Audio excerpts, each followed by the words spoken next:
ఫాకీ పనులు మాత్రం చేయరు. హాయ్, నా పేరు జై, నేను యూకేలో ఉంటాను. ఈరోజు మధ్యాహ్నం ఒక వీడియో చూశాను.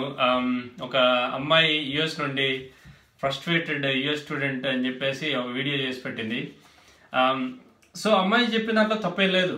80% అమ్మాయి చెప్పింది కరెక్టే. దాంట్లో 1 or 2 థింగ్స్ తప్ప అన్నీ కరెక్టే. ఫస్ట్ థింగ్ వచ్చేసి అమ్మాయి మరీ స్ట్రెస్ చేసి చెప్పింది పాకి పనులని. సో నేను ఆ పాకి పనులను మళ్ళీ చూసాను ఆ వీడియో.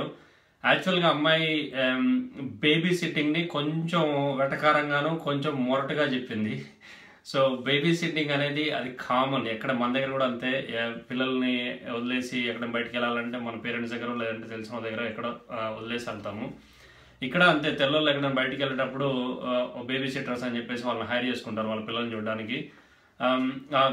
బేబీ సిట్టింగ్ చూసేటప్పుడు పిల్లల్ని చూసుకునేటప్పుడు నువ్వు నాపీ మార్చడం కానీ బట్టలు మార్చడం స్నానాలు వాటెవర్ అవన్నీ నార్మల్, ఎక్కడైనా అంతే. కొంచెం అమ్మాయి కొంచెం మొరటుగా చెప్పింది అంతే. ఈ జాబ్లలో పాకి పనులు టాయిలెట్స్ కడగాలి అని చెప్పేసి ఇక్కడ చాలా తక్కువ, ఎవరు చేయరు అన్ని పాకి పనులు చేయడం. వాళ్ళు సపరేట్గా ఉంటారు టాయిలెట్స్ కడిగే వాళ్ళు.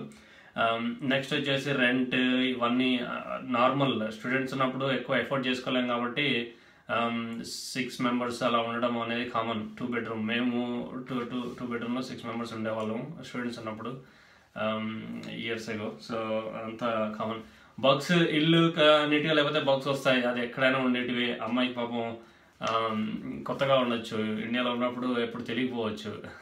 మన ఇండియాలో ఎక్కువ ఉండదు ఈ problem, unless some old cinema థియేటర్లో ఊర్లలో సినిమా థియేటర్లో వెళ్తే తప్ప. నల్లు ఇన్స్పెక్షన్ అది కూడా అంతే, సేమ్ ఎక్కడైనా అంతే. ఇండియాలో కూడా ఎవరికైనా బ్యాచిలర్స్ రూమ్ రెంట్కి ఇస్తే వాళ్ళు వచ్చి చూసి వెళ్తూ ఉంటారు. ఇక్కడ ఏంటంటే కొంచెం సిస్టమాటిక్గా ఉంటుంది. ఎవ్రీ మంత్ వాళ్ళు వచ్చి చూస్తారు. గుడ్ థింగ్ ఏంటంటే వాళ్ళు ముందే చెప్తారు. సో ఆ రోజు మనం అరేంజ్మెంట్ చేసుకోవచ్చు.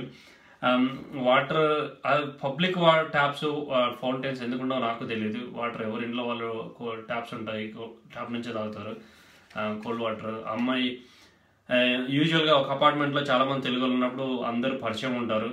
పాపం మరి అమ్మాయి ఎందుకు వెళ్ళి అడగలేదో తెలీదు. బట్ ఎవరు వెళ్ళి అడిగినా వాటర్ ఇస్తారండి, సో దానికి ఏం ప్రాబ్లం ఉండదు. ఇంకోటి, సో తను అమెరికాలో ఉంది, నేను యూకేలో ఉన్నాను.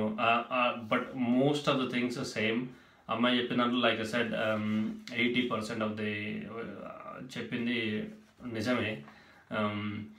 అలా అని చెప్పేసి మీరు యూఎస్ రాకుండా ఉండడం అట్లేం లేదు. మీకు యూఎస్ రావాలని ఉంటే రండి, కానీ ఇంకోటి అమ్మాయి వీడియో చాలా క్యాజువల్గా చేసింది. అలాంటి ఫీలింగ్ మాకు స్టూడెంట్స్గా ఉన్నప్పుడు కొత్తగా వచ్చినప్పుడు చాలాసార్లు అనిపించింది. ఎందుకు వచ్చాము రా బాయ్ అంత దూరం నుంచి ఇక్కడికి, అందరు రోజులు పెట్టేసి ఏంద్రా బాయ్ లైఫ్ అన్నట్టు అనిపించేది. కానీ వన్స్ నీకు లైఫ్ బిజీ అయిపోయిన తర్వాత నీకు అట్లాంటి ఆలోచనలే ఉండవు. పాపం అమ్మాయి కొత్తగా వచ్చినట్టుంది, ఇంకా స్టూడెంట్గా ఉన్నట్టుంది. సో స్పేర్ టైం ఎక్కువ ఉన్నప్పుడు ఇలాంటి ఆలోచనలు ఎక్కువగా వస్తూ ఉంటాయి. సో దానికి కౌంటర్ అటాక్స్ అవన్నీ నేను ఇంకా చాలా వీడియోస్ చూశాను. అంత అవసరం లేదు. బట్ ఎవరిష్టం వాళ్ళది. అది ఇంకా హాలిడే గురించి కూడా అంతే సేమ్. 20 hours పని చేసుకోవాలి, మళ్ళీ యూనివర్సిటీకి వెళ్ళాలి, చదువుకోవాలి, ఇవన్నీ చూసుకుంటే 1 hour 1.5 day ఫ్రీ టైం దొరుకుతుంది వీక్లో. ఆ టైంలో సినిమాలు చూడడం ఏదో చేస్తూ ఉంటాం. ఫాకీ పనులు మాత్రం చేయరు. మీరు అలాంటి ఉద్దేశం ఏమి పెట్టుకోకండి. అందరూ చేయరు, ఎవరు చేయరు యాక్చువల్గా. సో నేను చెప్పినట్టు అమ్మాయి కొంచెం మొరటుగా చెప్పింది అంతే. ఓకేనా? Thank you.